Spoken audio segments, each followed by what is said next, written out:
This is Dan Schneider on this Dan Schneider video interview. The subject is the 1963 film Jason and the Argonauts and why it's a great adventure or B film. And I will be speaking with Eric San Juan.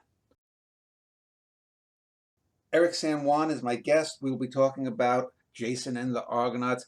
Eric did appear on an earlier show that I did on Taxi Driver, why that's a great film. So Eric, if you could just give a little bit of background about who you are, when you might have first seen this film, and why you think it's a great action and/or B film. Hey, yeah, my name is Eric San Juan. I'm a former journalist and now freelance writer. I'm the author of the films of Martin Scorsese, Gangsters, Greed, and Guilt, Akira Kurosawa, A Viewer's Guide, Celebrating Mad Men, and some others. For Jason and the Argonauts, this is a film that has been with me my entire life. Like so many of us, I saw it as a child. I was absolutely captivated by Ray Harryhausen's masterful monster effects and the adventure and the epic scope of it. And it's a film that I've revisited every few years ever since. I've introduced it to other people. I've introduced it to my son. I've introduced it to friends because I think, unlike a lot of B flicks where you keep going back to them because they're kind of mindless fun, but they're also a little dopey. I think Jason and the Argonauts has a little something extra special about it that really makes it stand up, and it really makes it stand up in a way that a lot of these creature features from the 50s and the 60s, they in a way that they don't necessarily do. And it makes it an exciting picture where I think even modern audiences can check it out. So I'm really pleased to be here to talk about it with you today. Yeah, a lot of people would say, "Well, you just mentioned Kurosawa and Scorsese, and now you're talking about this movie." But obviously, when we talk about greatness, I don't think anyone would, suggest this is up there with Seven Samurai or Taxi Driver or Raging Bull in terms of artistic quality. But there are different types of greatness, and when I say this is what I would call a genre great film, would you agree with that kind of an assessment?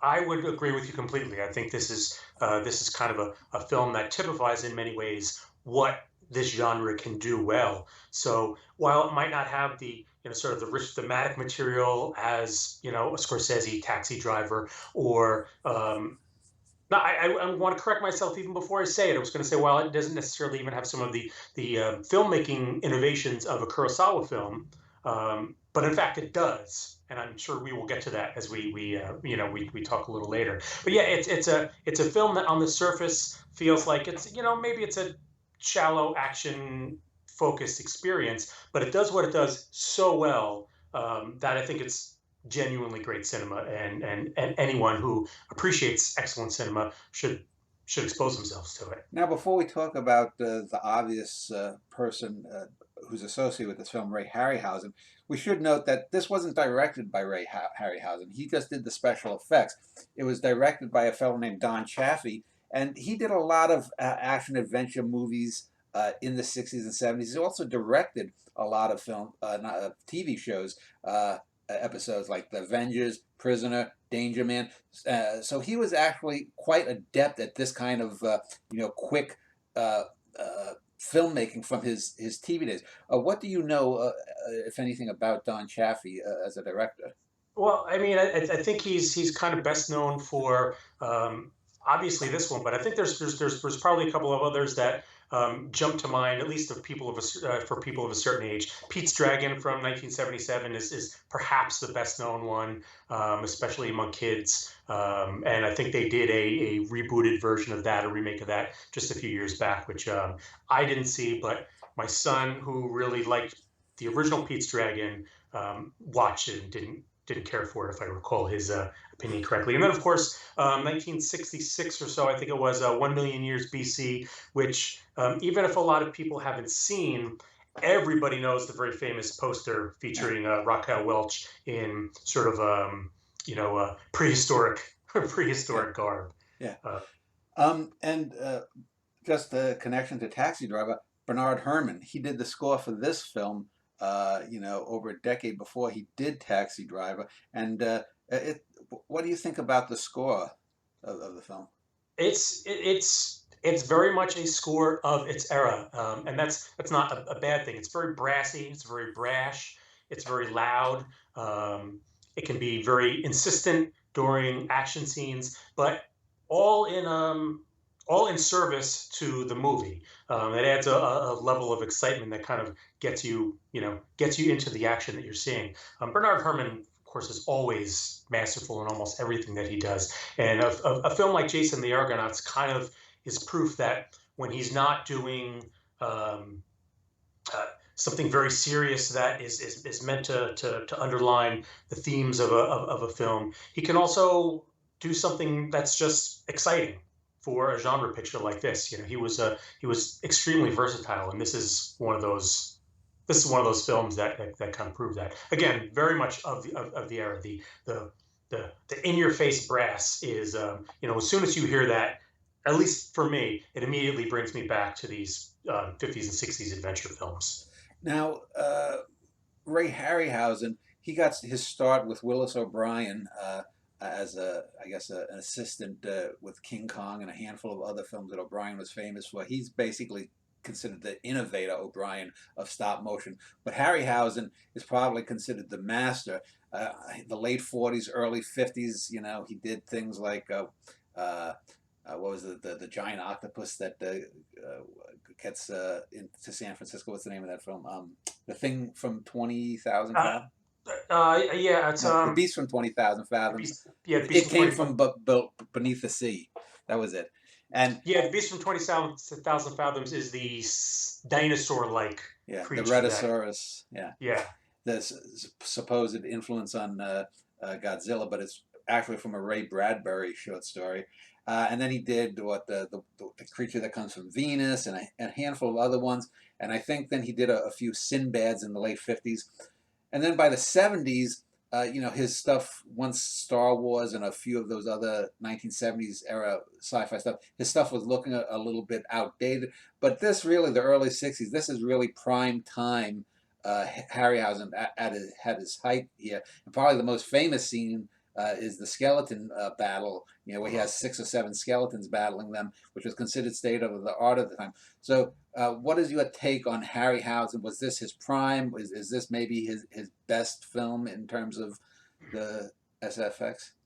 I I think that there are some scenes in a few of the Sinbad films that, from an effects perspective, are arguably more impressive than a lot of what is in Jason and the Argonauts. I think he never really stopped honing his craft, and even into the 70s, as you mentioned, they were kind of looking stale to some audiences, thanks to things like Star Wars and a lot of the science fiction that was hitting the screens at that time. But I think the his mastery of movement and detail just had continued to prove over the years. However, um, this particular film has a couple of scenes that are just so magnificent, that are so above and beyond almost anything else that you'll see.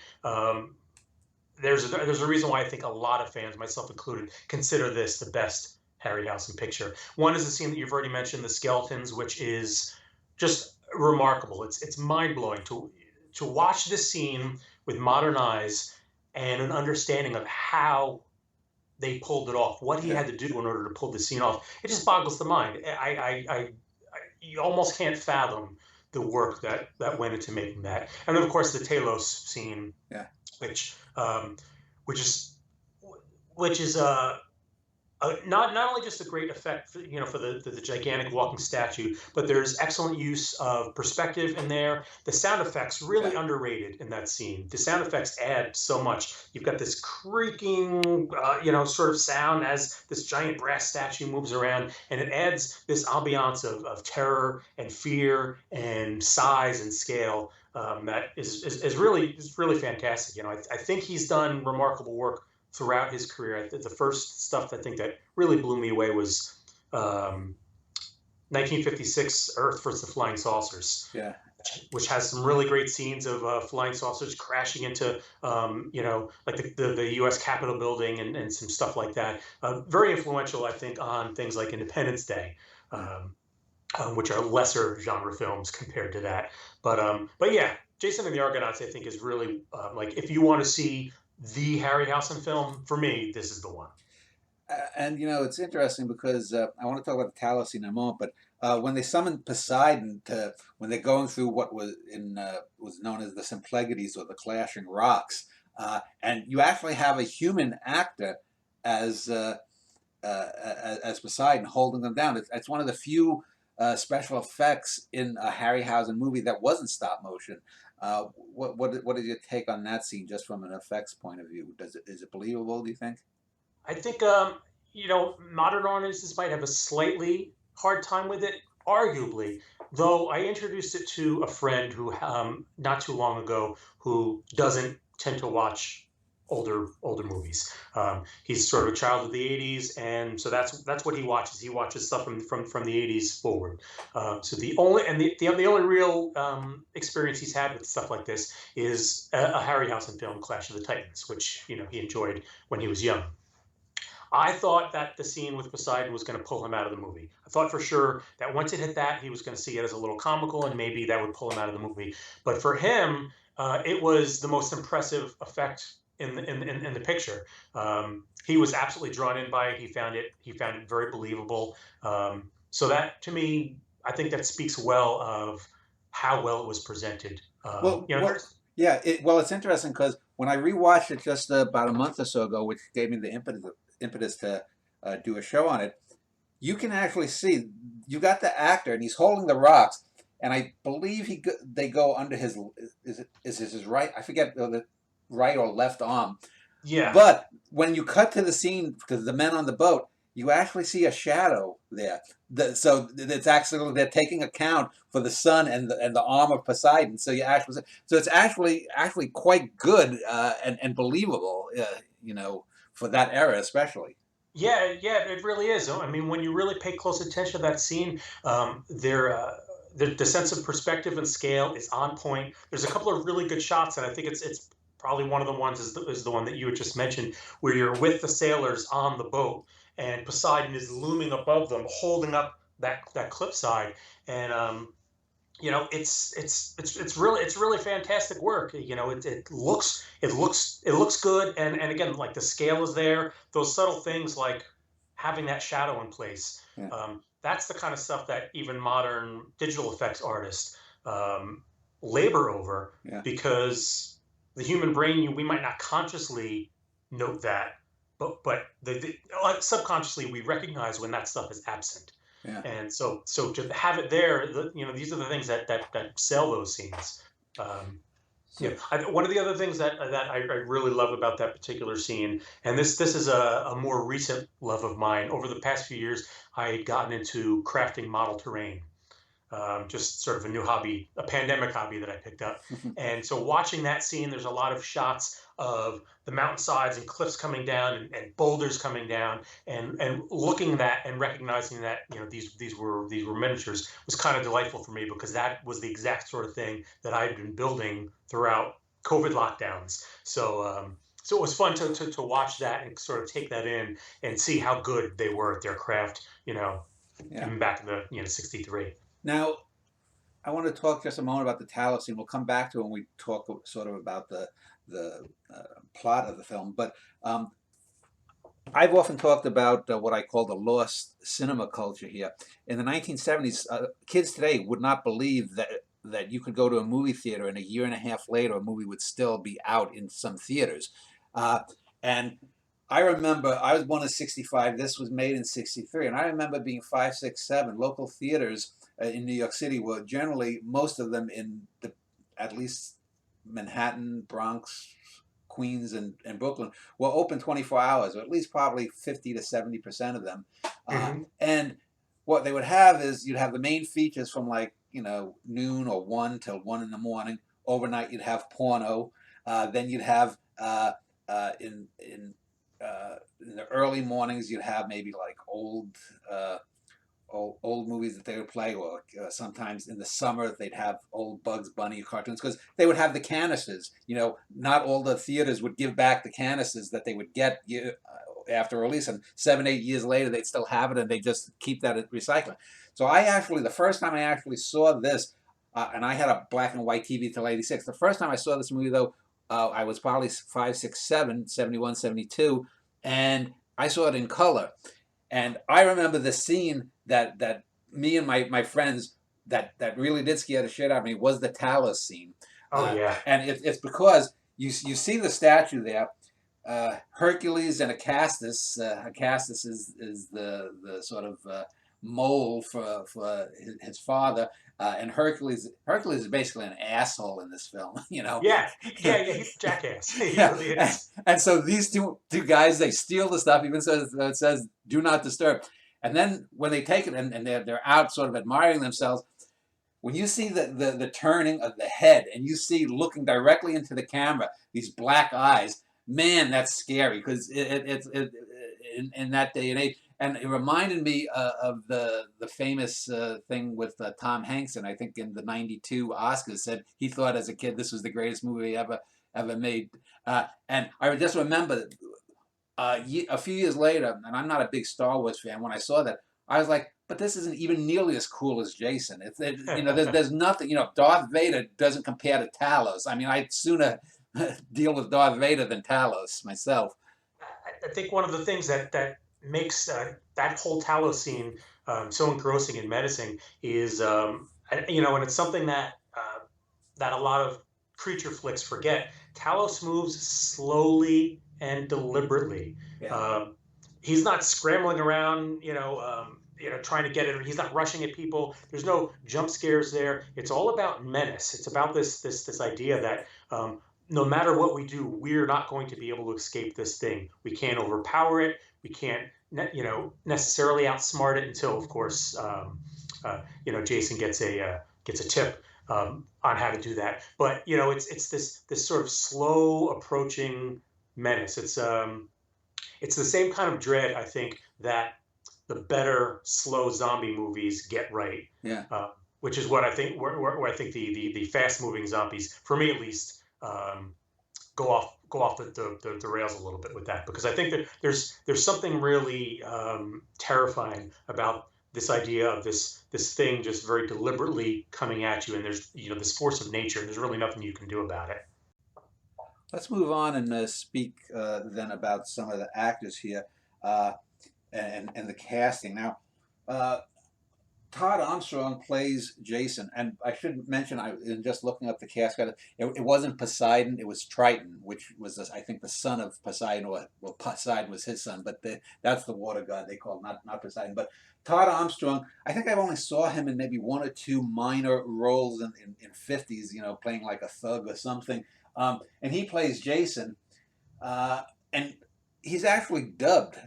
It's not his actual voice, and the same thing with the actress Nancy Kovac, who played Medea. Do you have any idea why that was done? I don't. That's actually something that I learned later in life. I think when you grow up watching a lot of films from this era, you're very used to dubbing. It was extremely common during this time. So it didn't really click or occur to me when I was younger that this was unusual. You could tell at times that he's being dubbed, Yeah. but it's usually the actor dubbing their own voice over their own performance. So yeah, he was dubbed over by a guy named Tim Turner, who doesn't have a ton of well-known credits. I don't know why they decided to do that. The only thing that I could guess is perhaps they wanted him to have more of a British accent. This movie leans into that old film trope of ancient Greeks and/or ancient Romans. They all have British accents because that's Yeah. just how. I guess I don't know. Let me just look here. If I click on Todd Armstrong, let me see if it says where he was born here in the Yeah, U.S. he's a U.S. guy. He was born in Missouri. California. Oh, okay, Missouri. Okay, so he's Midwest. I was thinking maybe, it was the Joe Pesci effect. You couldn't have a Brooklyn guy, like, hey, come on. But now my two favorite actors, and some of my favorite scenes are actually the Zeus and Hera scenes. And Zeus is played by Niall McGuinness, and Hera is played by Anna Blackman, who later went on to the Avengers. And she's playing a goddess, and I remember as a kid thinking, man, she was beautiful. And what I think it really works is that they set the scene and so they bracket the scenes, and they move along the exposition very well, because this is a very fast paced movie, and you also get a little bit of their tit for tat, which is very much like the actual myths, which we'll talk about as we go on. What is your take on the use of the gods and Mount Olympus? Because we actually have one scene where, just like Gulliver, Jason looks like very tiny compared to them when he's on their table, I think it is. Yes, yeah, that's a fun scene, and other than an ill-chosen vocal effect on Jason to make him to sort of enhance the idea that he's very tiny compared to them, I think it's pulled off wonderfully. What I really like about that scene is that though the film in general takes a lot of liberties with the myth that it's loosely based on, um, the those scenes there in Olympus, to me, they feel like as a child when I read the Greek myths, it feels like it was pulled from that. It Yeah. feels sort of authentic, at least to my childhood imagination. Kind of the bickering, which you mentioned, the fact that they sort of have a go at one another, the fact that the gods are playful and mischievous, and they kind of look at mortals as their playthings. It's all a grand game to them, and they're just sort of this is all for their amusement, and you have these mortals who are going these epic adventures, and the gods are just sort of like, okay, this is neat, and yeah, okay, let me fiddle with this a little bit, and let me fiddle with that a little bit. That coupled with the banter, especially between Zeus and Hera, it's just a lot of fun. It's a lot of it's very delightful, and it to me conjures up that feeling that I had as a kid reading adaptations of the Greek myths. The idea of these. I've always seen the Greek gods as kind of like overgrown teenagers with too much power. They're it's very cliquish. They have a high school mentality with one another, trying to one up one another and undermine one another. And it's really it's kind of a fun thing. And I think this film captures that really well. It gives them a loftiness which you need, but it doesn't take them so seriously that it's kind of comical. There's a theatrical air to it, but there's a wink there. There's a sense of humor to it that makes these scenes really work. Yeah, the actress who plays Medea, who comes in about maybe 70% of the way into the film and dominates the last 30%, is Nancy Kovac. I don't know much about her. She's nice, easy on the eyes. She looks that like she could be Greek, or that area of the world.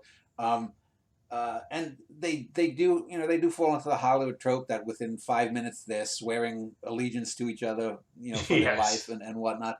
But what did you think of her acting as the de facto female lead?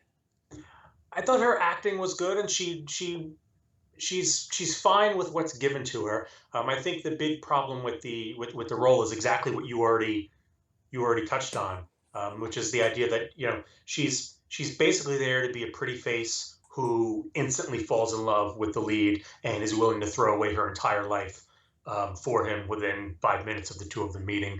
Um, that's the sort of thing where watching it when I was younger, you saw that so often. It's such a common trope that it kind of didn't click with me how odd and, to be frank, kind of stupid it is. But when I rewatch it today, I mean, I do that story beat, that element of the story does always kind of make me go, that's a little on the weak side. But she does well with the material that she's given. I think fans of geek media, geek entertainment, might recognize her as a Nona from the Star Trek, the original series. I think the episode is a Private Little War, which a lot of fans like. So yeah, you might recognize her from there. She does good with the material. She isn't given very good material.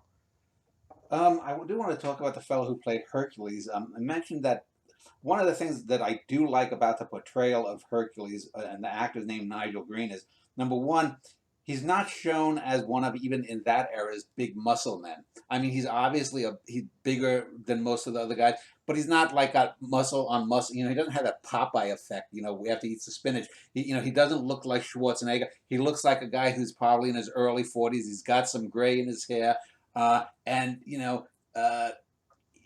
it actually makes it more realistic because up until the last 30, 40 years with steroids, the real strong guys would look like this.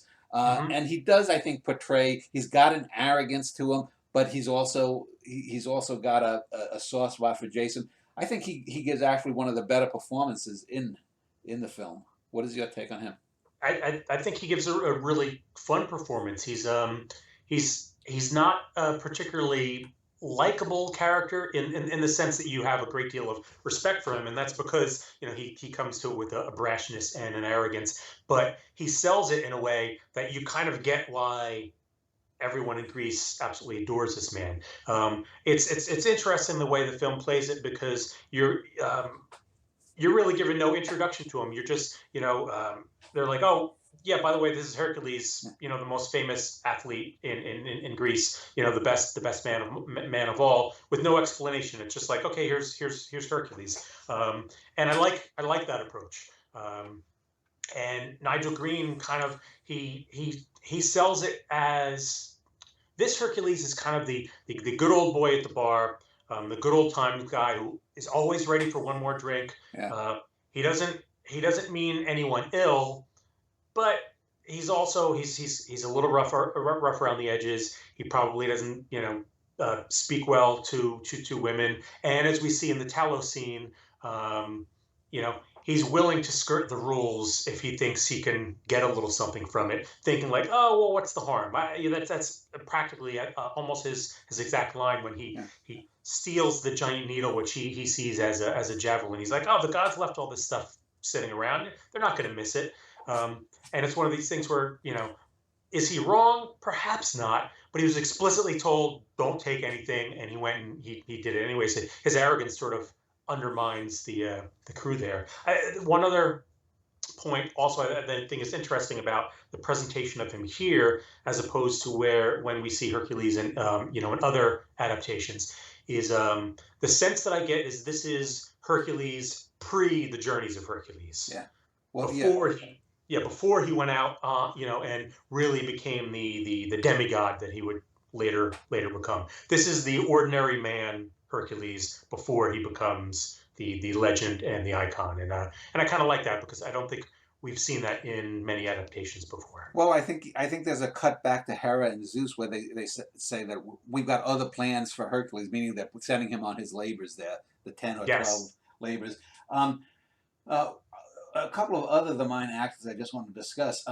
The putative bad guy of the film is Acastus, who is the prince of Colchis, which is where his father Peleus rules, and Jason first appears as the man with one sandal trying to help an old lady ford a stream. And I think he's actually quite good because you don't get any. You get a sense that he's part of the crew. He's wormed his way pretty well into things, and with a lot of these characters too is even though the whole film has that very clipped, fast, paced storytelling, the way a lot of the original poems and myths went, the actors do a good job of maybe just one or two glances in their roles defining who those characters are. And the actor Gary Raymond, again, a guy I really don't know. I probably have seen him here or there in other films, but I think he does a very good job of selling the villain. And then, in true fashion, he falls overboard and he ends up back at Medea's father's court. Of course. What did you think of him as the putative villain of the film? He's he serves the role that he needs to serve just fine. I think what he does most effectively is, you do have a little doubt and you do wonder if in the end he's going to fulfill his mission to his father and actually betray the crew. You know that that's what he's there to do, and you're pretty certain that he's going to. But occasionally there are some seeds of doubt. You wonder if he's starting to become attached to the people that he's traveling with, which would be, would be a very common storytelling trope for that to happen as well. Maybe for him to redeem himself in the end, that kind of thing. I don't know if Gary Raymond intentionally imbued that into the character. I don't think he was. I don't know if he was trying to get that across. But for me, I always read a little bit of that into it. So it made that role more interesting than merely being sort of the bad guy who is sitting there in amongst your crew. And it's especially important to have an antagonist role like that when your two other primary antagonists um, are leaning a little more towards the mustache twirling villain archetypes. So the two other actors I want to talk about before we head into the plot uh, are the two probably oldest actors probably in the the film. A fellow who plays Argus, who is the maker of the Argo, hence Jason and the Argonauts, is played by someone named Lawrence Naismith, and he basically is topless, which you're probably not going to see many actors these days in Hollywood being 60-year-old men being topless most of the film. And he sort of becomes Jason's sidekick. Uh, I won't even say mentor, but he has some interesting scenes. And then the other one I want to talk about is Medea's father, King Aeetes, played by an actor named Jack Willem, and he's the guy who sews the skeletons. We'll talk about that a little bit more on the plot, but he has a nice righteous indignation in several scenes because, in reality, Jason and the Argonauts are de facto pirates. Yeah, yeah, absolutely. He's he's played up as this sort of evil villain, sort of a conjurer and sorcerer. But as you rightly point out, he has good reason to be an antagonist against this crew. They are there to rob them. Their country, their island has peace and prosperity thanks to the fleece, The and Golden he Fleece. knows, Yeah. Jason is there to steal this from him. So he's he's not necessarily wrong for wanting to drive them out, but of course he's in the way of our protagonist, so he's kind of presented in that uh, in a way that makes him look like a sour villain. He's very good at being imperious, which I like. He also played Poseidon in Clash of the Titans Huh. almost 2 decades later. So I guess Harryhausen enjoyed his work, and you can see why he was chosen for that kind of role, because there's a kind of a largeness to him that that really works. And when he conjures those skeletons, I mean, that's that's absolutely delightful. He should have been cast as an evil wizard in a dozen movies after that. Let us pick up then about the plot. And I wanted to say, just to uh, pick up where we left off about the Jack Willem Aeetes character, I think one of the things that makes this film uh, far more than just a run-of-the-mill B film is the fact that in reality, throughout the whole movie, we are because the gods support Jason, because we see Jason do a few heroic acts. Uh, we forget that they are basically on, not Grand Theft Auto, but I guess you call it Grand Theft Fleece. We are made to, in any other movie, if we they are the bad guys de facto. I mean, they are robbers, they are thieves, they are pirates, and we can talk all we want about Aedes being imperious and being the villain in their eyes.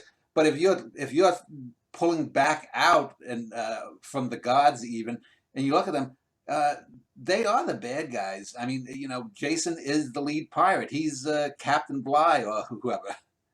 Yeah, they're there for a heist. I mean, ultimately, though It the is a film is heist a movie. It is a heist movie in a sense. yeah, I see the film as a sort of a travelogue, which we'll get into, but ultimately it's a travelogue with the intention of pulling off a heist to overthrow the king of the land where they come from. So now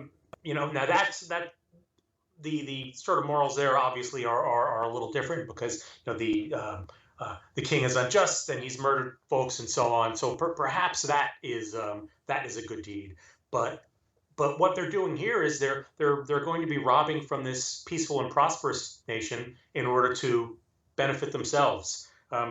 So yeah, from taken from another point of view, yeah, these are bad guys. They're, as you say, they're pirates, and we're kind of on their side only because Jason comes across as a noble guy, and the gods are on their side. So this movie is people don't tend to recognize it, and we'll talk a little bit about the source material for a moment. You hear of the Odyssey, the Aeneid, the Iliad, but this is from a poem called the Argonautica by Apollonius Rhodius, Apollonius of Rhodes, and that's basically where it's sort of, I guess it's sort of to the Greek myths what a lot of Thomas Mallory was to the King Arthur myths, in that the Argonautica basically it codifies the Jason story, and basically the thing it starts is that Peleus kills off Jason's father, who's the rightful king. Jason is absconded away, much like Moses in a sense, to live as a child. He comes back. There's the prophecy of the one-sandaled man, and at a river fording, I think it's Acasus who sees the one-sandaled man, and this is what sort of starts the movie, because Peleus wants to basically just send Jason away because he knows that he's sort of slated to lose to Jason, so he's just forestalling his own kind of doom there. And then we have Hera, who seems to be in some ways in love with Jason, or at least she likes him a lot. Um, so, what is your take on that setup of the myth versus what we get in the movie? How well do they mesh? Um, it's been a while since I've read the original. I mean, you read a good chunk of the Greek myths when I was younger, but I haven't revisited this tale in particular in quite a long time. I will say that the setup of the film feels very true to a lot of common tropes in Greek mythology. You mentioned Hera, who kind of has a fascination with Jason. That's something that was very common. You would have the gods who would uh, develop this fascination with a mortal for one reason or another. Sometimes, often with the case of Zeus, it was because you just wanted to sleep with them. Hera, maybe it was something different. But I like that there's a little bit of I like the sort of morality play in the setup. You have this idea of this king who's trying to consolidate his power. He's urged, or at least in his mind, he's urged to murder children in order to ensure that he maintains his kingdom. But then it's revealed to him that, well, no, you didn't actually have to murder those kids. It's just this one kid, but you can't murder him because if you do that, then surely you're gonna lose your kingdom. So when he finally encounters Jason, then in adulthood, he's kind of hit with this dilemma. He's like, well, this is the person who could overthrow my power. Yet at the same time, I can't just kill him. So what do I do? He takes the unusual choice of actually helping him in one sense. Jason has this grand idea of something that he can go get in order to overthrow the king and bring prosperity back to Greece. And the king helps him with that, not thinking that he would be capable of succeeding. And I like that. There's sort of a little bit of the machinations that are happening are kind of compelling. Yeah, and it's actually King Peleus who slips and almost drowns in the river, and Jason saves him. And then once we get the whole idea of him going off to get the golden fleece, well, he has to commission a boat. So we get a number of scenes of him meeting Argus and commissioning the boat. Then we have a sort of Olympic kind of games where he picks the best athletes. Instead of the best sailors, he picks the best athletes, because we have that scene where I think it's Hercules throws a disc and a quarter of a mile away hits the top of a mountain and it bounces off. Yeah, and then the other fella, to prove that he belongs in the crew even if he's not physically able, skips it across the water to outdistance even Hercules. Yeah, it's kind of that whole team building thing that that we see that Kurosawa did so well in Seven Samurai almost a Yeah. decade prior, where that, though here it's done much more rapidly. It's I don't even know if it takes up 10 minutes of the film, but yeah, it's this idea of like, okay, now we're going to build the best team possible so we can go on this journey. And it's something that since this time it's become an incredibly common trope. I mean, especially in your Fast and Furious movies and in your superhero movies, this, okay, time to find people to build this team to go tackle this big task. Um, And it's done so quickly here. I mean, this film, they're very economical with their time. There's not a lot of time wasted throughout the entire picture, and that's a good example of and that. I think one of the reasons that they avoid stereotypes is they play so hard into the archetypes, and the acting is good enough to portray that as described with the Hercules, and I think Acastus and some of the other minor actors, that you don't mind that, because you know that if they were to do everything that was in the myth, it would be a 10-hour movie. So that compression is actually pretty good for the film. And one of the scenes that I think where we get another trope that's almost always used is there's some kind of false limitation on uh, uh, the hero. In this manner, there's only a handful of times that Jason can call on Hera for his help, and that's because Zeus basically doesn't want her to help anymore. Which is it because Zeus is jealous of her attraction to Jason? Is it just because he's being Zeus and Zeus is a dick too? And it's no wonder Hercules is a bit of a dick since his daddy is Zeus. Um, Yeah, so, what is your take on that kind of?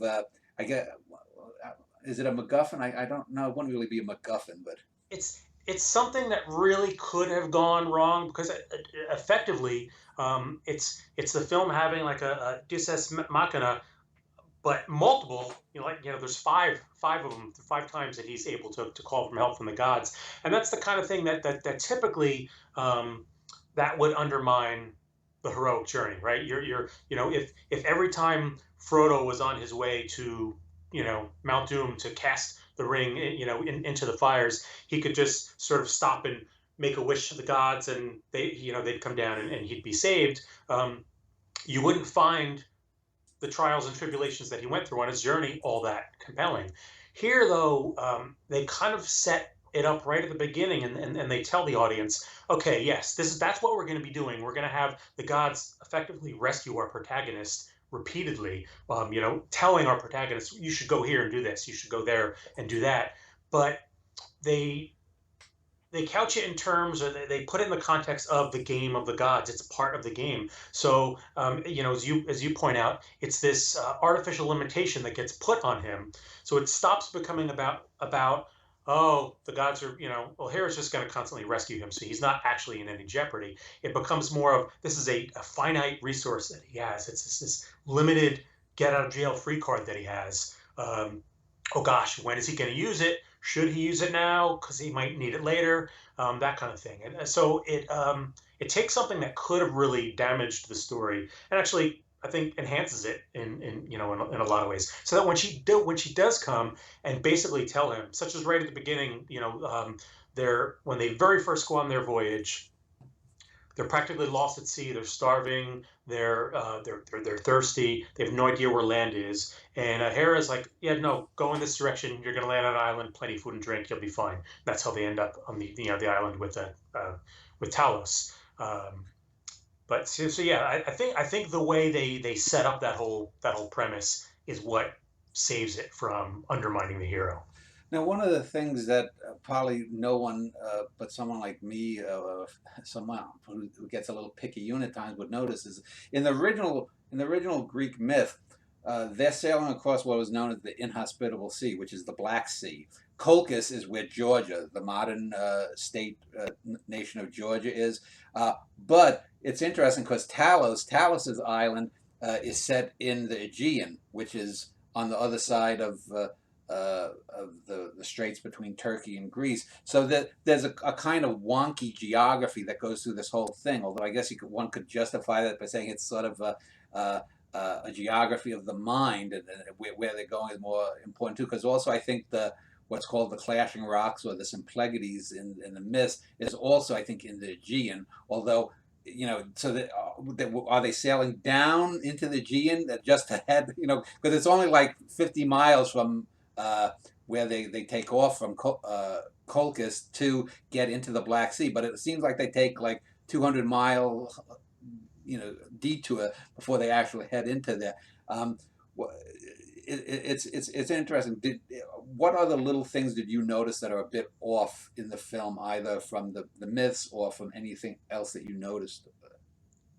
I mean, if there's one thing, and there's really not much, because for me, this kind of travelogue, especially where a good deal of the adventure is merely we're going from one miraculous place to another. I sink into that very easily. It's a subgenre or an idea that I've always found really captivating. I think to C.S. Lewis's The Voyage of the Dawn Treader, which is a very similar thing. That hey, we want to go to the edge of the world. We're going to get in a ship and we're going to go from island to island to island with some unusual thing that's on each island. So for that, I'm very much willing to kind of shut off my head and go with the journey. And in this context, for me, there's always kind of this idea that ancient Greece, the ancient Greece of mythology at least, isn't as much a real physical, tangible place once you leave Greece proper and start traveling. You really kind of start to venture into the here there be monsters part of the map. Yeah. It's kind of a magic thing. It's the realm of the gods. Though all that being said, it's a really long preamble. This idea that there's this far off nation that Jason knows very well. He's completely aware of who they are and what they are. But then he also says no Greek has ever sailed there. But how could that be? You know this place. You're aware of this place. You know what it is. There's apparently there's contact, but no Greek has ever sailed there. So I'm not putting two to two together. How does that work? But again, that's something that's very easy for me to just kind of ignore. Yeah. Then we get they're set off by Hera after the Talos thing. The next island they come upon is the blind man Phineas, who's going to give them the final directions to go through the clashing rocks onto Colchis. And Phineas, of course, is blind, like many seers.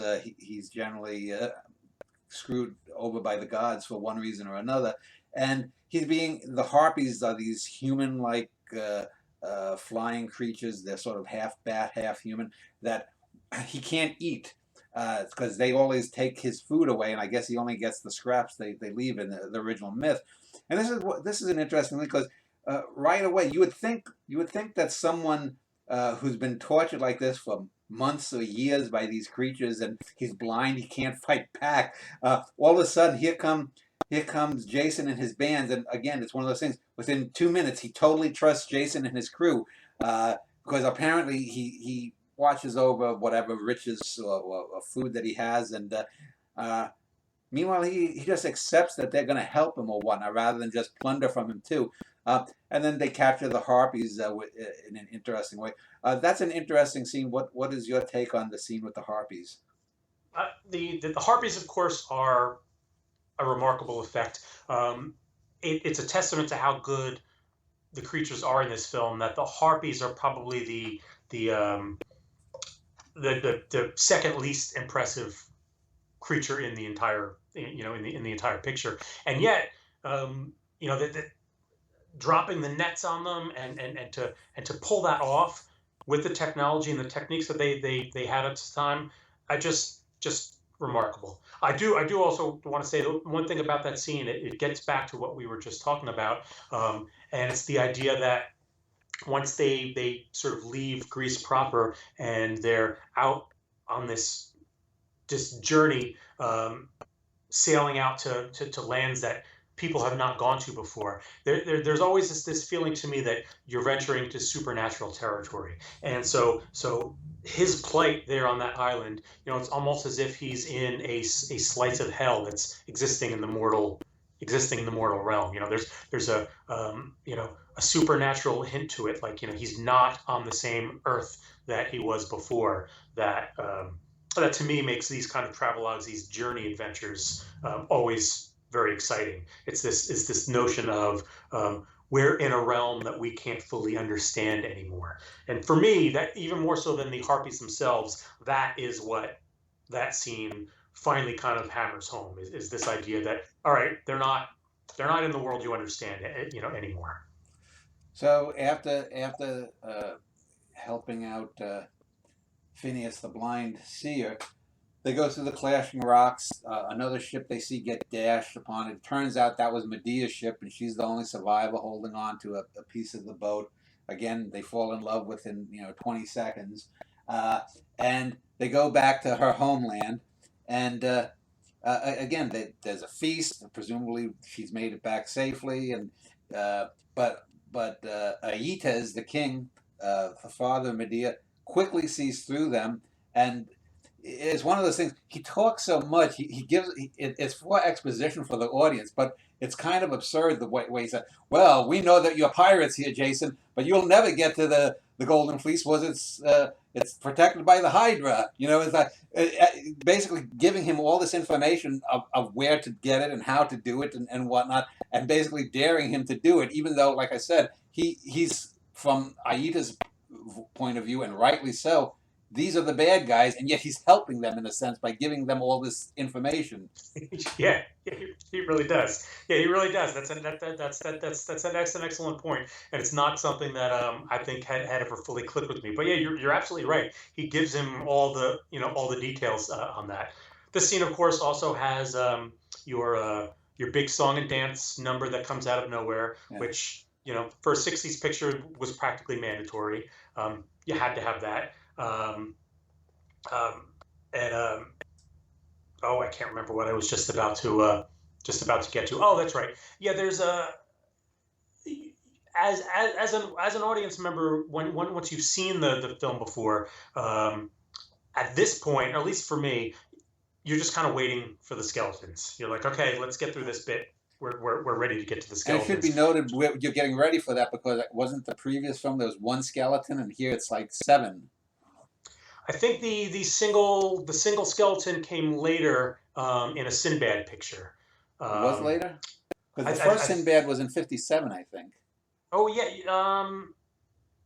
yeah, but yeah, I wonder if I could have sworn, and I could be misremembering, but I could have sworn that his one-on-one fight came in one of those two. I think it was a Golden Voyage, the '73 one, but I might be incorrect about that. No, it's not. It's Um, not Golden Voyage because that's Tom Baker. That's his film. He's the bad guy. Well, he's one of the main characters there. I think it is the previous film, but anyway, I'm sorry.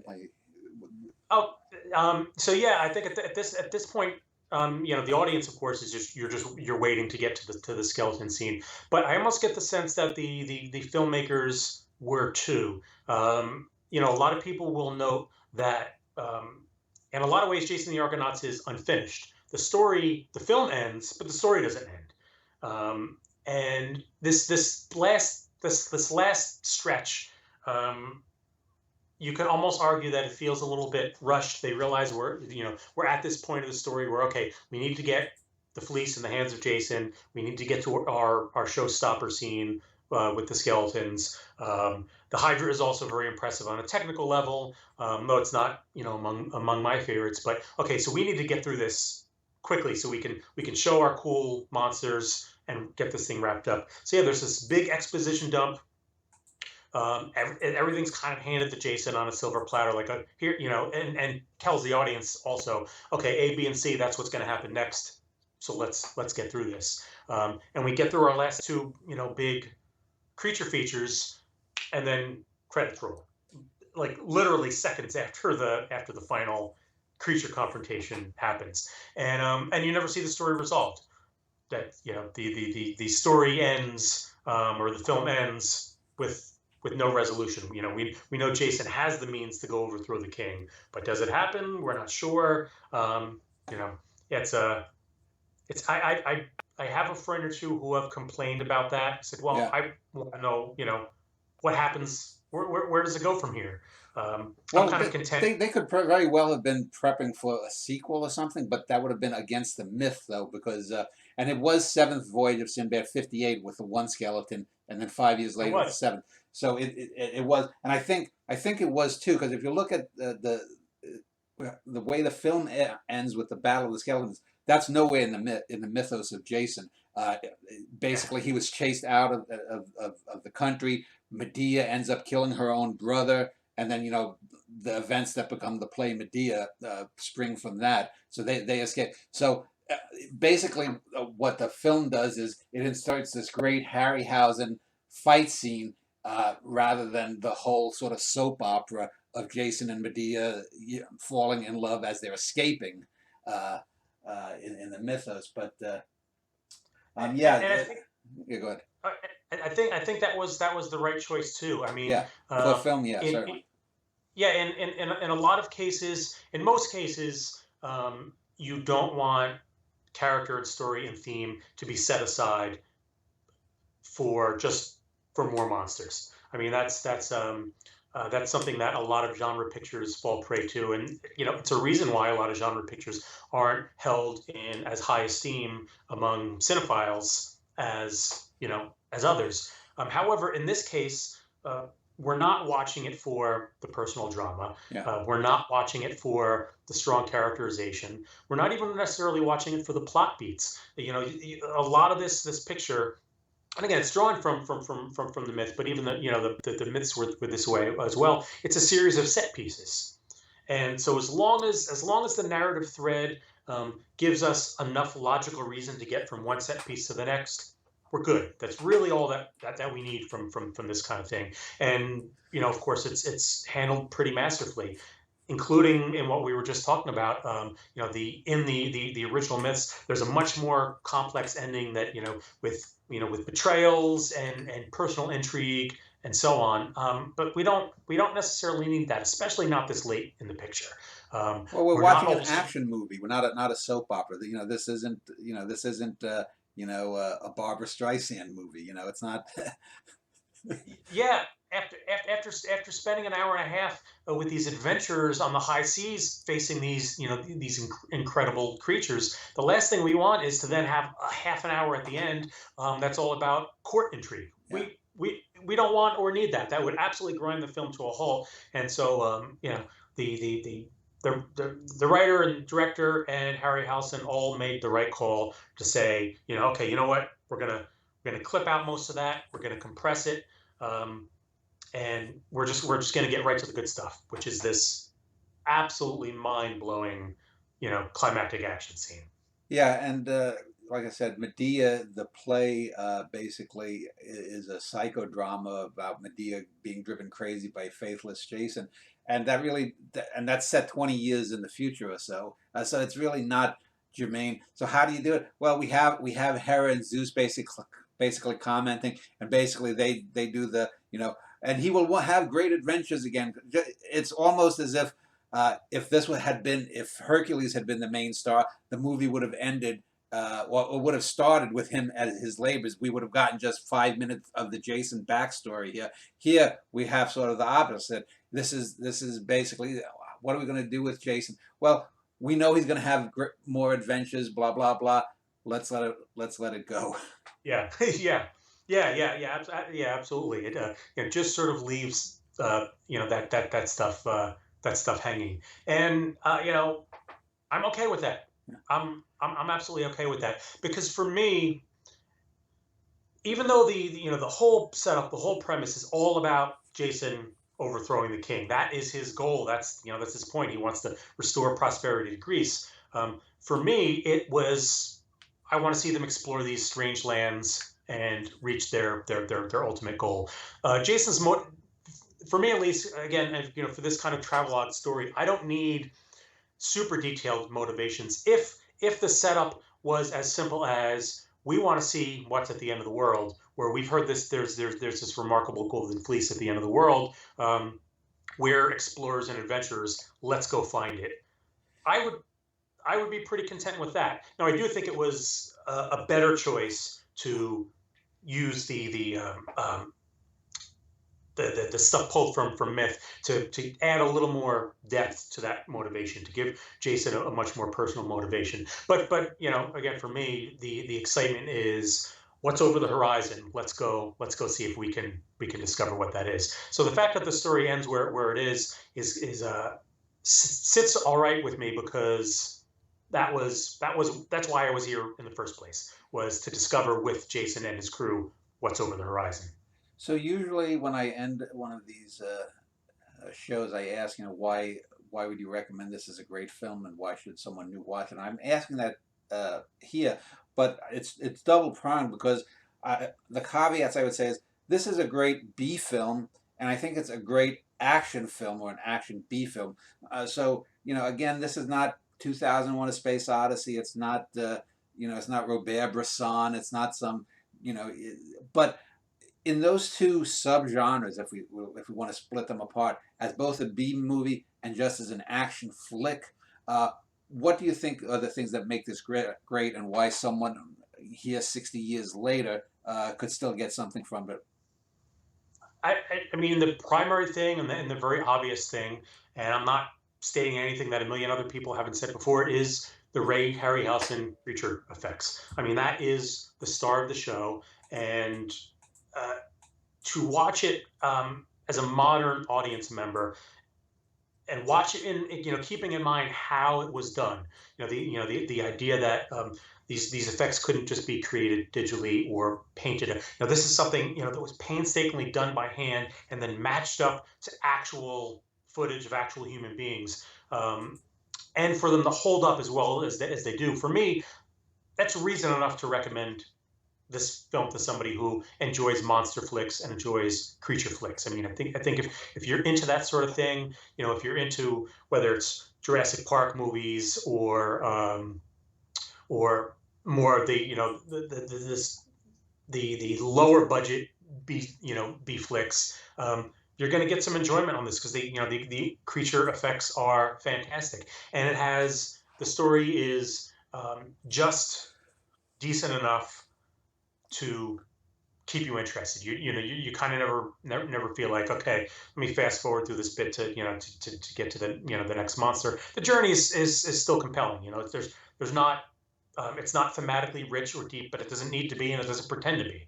It's hey, here's a Greek myth with the most amazing creature effects you've ever seen, and that's, I think, reason enough.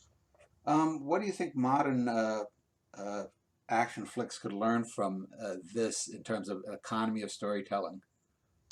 Um, I mean, what you just said is certainly one of them. Is just the idea of a economy of storytelling. I think I've seen a lot of pictures, a lot of these big action pictures, big genre pictures. I think of things like oh, I can't believe I'm blanking out on him now. He's basically the king of the stuff. Independence Day. That's embarrassing for me to lose his name, because it's a very prominent name. Um, anyway, uh, you'll often get a lot of very ham-fisted, poorly written, two-dimensional characterization that's slotted into the movie, into these movies, in order to try and make us feel closer to the characters. But it's so poorly done that I feel like it often detracts from the film as opposed to enhances it. Whereas here, they're willing to paint with a broad brush and say, these are archetypes, and we can accept that. So that's one bit that they can learn. The other is it's okay to let the camera just sit where it is and let the audience take in what we're seeing. Now, to some extent, that approach was done here because that's all the technology allowed.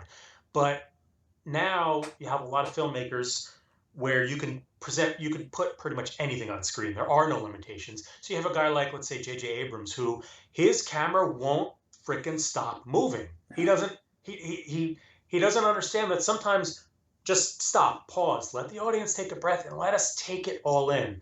And there's so much of this picture that does exactly that. There are these shots, such as with Talos, where the camera's just sitting there and you're allowed to really soak in the grand scale of what you're seeing. And a lot of modern action pictures really could stand to learn that lesson. If I'm seeing things that are larger than life, I actually want to see them. I don't need swooping camera shots and fast cuts to make me feel like I'm part of the action. I think it's fantastic to say, hey, the audience, you're 100 yards away from the scene and you're just looking in awe at it. That's something that I want to see more from, from modern creature films, B films, and action films. Yeah, one final point I just wanted to ask you as you were talking came to me. I think a lot of people, and especially a lot of young people, they would probably look at this stop action and say, "Oh, that's so corny or whatnot." But when I think of when I have dreams, the things that scare me in dreams are things when they're just a little bit off. I'll tell you a film that scared me as a child more than any other was the March of the Wooden Soldiers with Oh yes. those with the creatures that have the ass flaps in the back, in their costumes. You can see them. But scary is sort of what's real and possible, just a little bit, pushed a little bit. With a lot of these modern special effects, things are pushed so far. Who was ever really scared by like the Mutos in Godzilla, the recent iteration of Godzilla? I mean, Talos is so much more scary because there's something existential that you could imagine.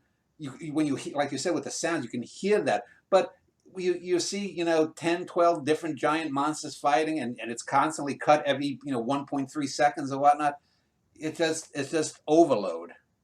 Yeah, and I think you make a great point by noting the sort of almost dreamlike quality Yeah, of stop motion animation.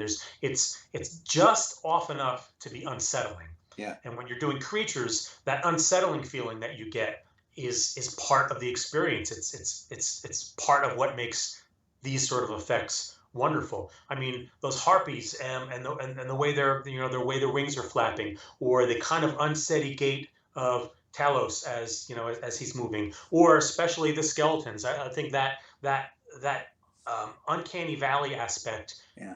for these kind of creatures is kind of perfect because it's unsettling. It doesn't sit right. There's something in your subconscious that says, this isn't quite right. Um, and I think if you approach films like this in the right way, rather than pull you out of the movie, I think it can sink you in even further. Yeah, and I think when you have like modern monsters, aside from the giant ones like Godzilla, but like a pinhead or these slash and they all do the same thing. When you see Talos and he's got one foot on one side there's the what is it, the passage between, they're trying to go through his legs, and he's got his legs on either side and he's reaching down. Talos doesn't have magical powers. He's just a big, strong thing, and so he's limited. And it's, in a sense, it's more believable that if you're going to meet a giant metal man, or you're going to meet some Chucky, little Chucky doll or something. If I'm going to believe, there is a slight bit more believability in what Talos can do because he's limited. There isn't all this just pulling it out of my ass because we want to get the movie along. Yeah, yeah, absolutely. It's I think it goes back to what we were talking about before. There's the kind of deliberateness to it also grounds it in a reality that you can believe. And one other thing that's kind of helpful that I think that makes this unique, especially when set next to creature features these days, is design wise. There's everything they encounter is different along the way. Everything feels unique, so each challenge is new. Whereas in a lot of these pictures these days, it seems like a lot of the creature designs are all coming from the same school of thought. Um, there's the heavy Giger influence, among Yeah. some others, and there's always this kind of you know. Uh, they all feel like they sprang from the same ecosystem. I think of, for instance, the creatures in the Quiet Place movies, which are good genre flicks. I enjoyed both of them, but the creatures just kind of bore me to tears. They look like every creature in every other, hey, here's a strange organic monster flick that I've seen in the last 15 or 20 years. Yeah. Um, Yeah. Well, I want to thank Eric San Juan. I'll link to your website, ericsanjuan.com. Another good conversation, and hopefully, I know I got a couple of movies that you had said you'd wanted to do when we first spoke, and we'll get to them in the next year or two. But very good conversation. So thank you for your time. Thank you so much for having me. It was a pleasure. Had a good time.